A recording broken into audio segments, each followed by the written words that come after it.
ذرا دیکھ کے چال ستاروں کی، کوئی ذائچہ کھینچ سکندر سا، کوئی ایسا جنتر منتر پر جو کر دے بہت سکندر سا، کوئی چلہ ایسا کاٹ کے پھر کوئی اس کی کاٹ نہ کر پائے، کوئی ایسا دے تعویذ مجھے وہ مجھ پر عاشق ہو جائے، کوئی فال نکال کرشمہ گر میری راہ میں پھول گلاب آئیں، کوئی پانی پھونک کے دے ایسا وہ پیے تو میرے خواب آئیں، کوئی قابو کر بے قابو جن، کوئی سانپ نکال پٹاری سے، کوئی دھاگا کھینچ پراندے کا، کوئی من کا عشا دھاری کا، کوئی ایسا بول سکھا دینا وہ سمجھے خوش گفتار ہوں میں، کوئی ایسا عمل کرا دے مجھ سے وہ جانے جان نثار ہوں میں،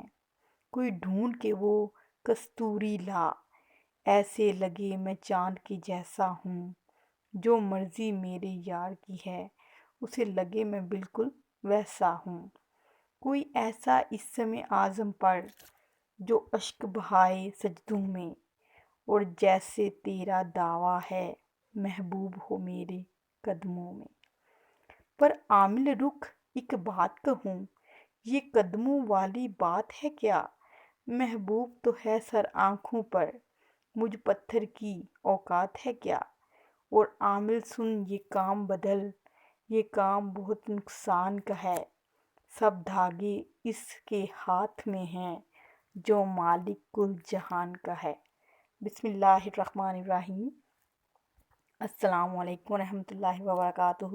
پروفیسرز لیکچر میں آپ لوگوں کو خوش آمدید کہتی ہوں۔ جیسا کہ آپ لوگوں کو پتہ ہے یہ اردو چینل ہے اور یہاں پر آپ لوگوں کو اردو کے بارے میں ہر قسم کی معلوماتی ویڈیوز ملتی رہیں گی، شارٹس، اور ایم اے اردو کا سلیبس کور کر رہے ہیں ہم لوگ، ساتھ بی اے کا، ساتھ میٹرک اور ایف اے وغیرہ کا سلیبس کور کریں گے اردو کے بارے میں۔ ہم ایم اے اردو کا سال اول اور پرچہ نمبر 100 کر رہے ہیں۔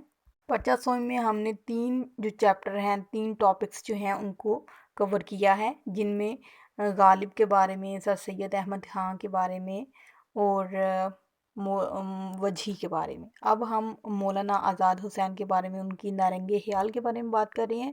نارنگ خیال جو ہے اس پر یہ تیسری ویڈیو اپلوڈ کر رہی ہوں، اس امید سے کہ آپ لوگوں کو پسند آئے گی اور پہلے کی طرح آپ لوگ اس پہ کمنٹ کریں گے۔ ٹاپک کی طرف جانے سے پہلے آج کا پیغام ضرور سنیں، اور آج کا پیغام یہ ہے کہ ایک مسافر تھا، بھٹک کر ایک کنویں کے پاس سے گزرا تو وہاں پر اس کو ایک عورت پانی بھرتی ہوئی نظر آئی۔ مسافر نے اس سے پانی کا پیالہ لیا، پیا اور پوچھا، اے بھلی عورت، تو عورتوں کی مکاری کے بارے میں کیا جانتی ہے؟ سوال سنتے ہی عورت نے چیخنا چلانا شروع کر دیا۔ مسافر گھبرا گیا اور بولا، ایسا کیوں کرتی ہو؟ وہ بولی، تاکہ گاؤں والے تجھے قتل کر دیں، تو نے مجھے تکلیف دی ہے۔ مسافر گھبرا گیا اور ہاتھ جوڑ کر بولا، مجھے معاف کر دو، تم تو بہت اچھی رحم دل ہو اور شریف لگتی ہو۔ عورت نے اس کی بات سنی تو جلدی سے پانی کا گھڑا اپنے اوپر انڈیل کر خود کو پانی میں تربتر کر لیا۔ اتنے میں گاؤں والے آ گئے۔ انہیں عورت نے بتایا کہ میں کنویں میں گر گئی تھی، اس نے ایک آدمی نے مجھے بچایا ہے۔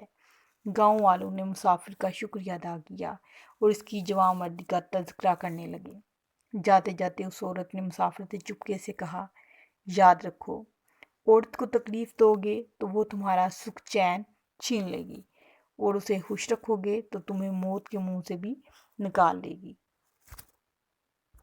جی، تو میں بات کر رہی تھی ایم اے اردو کے سلیبس کے بارے میں، پرچہ نمبر 100 کے بارے میں، کیونکہ یہ آپ لوگوں کے سلیبس کا ایک اہم حصہ ہے جو اسالیب نثر کا ہے، اور ان میں سب لوگوں نے اردو نثر کے سلیبس میں جو حصہ ڈالا اس میں پاسٹ پیپر کے بارے میں بات کر رہی ہیں، اور پچھلی ویڈیوز میں نارنگ خیال کے بارے میں بتایا بھی تھا، اور مزید اسی سلسلے کو آگے بڑھائیں گے۔ اس کے جو پاسٹ پیپرز ہیں ان کو زیر بحث لا رہے ہیں، جیسا کہ ایک سوال ہے کہ نارنگ خیال کو پیش نظر رکھ کر مولانا آزاد حسین کی مرقع نگاری پہ تفصیل سے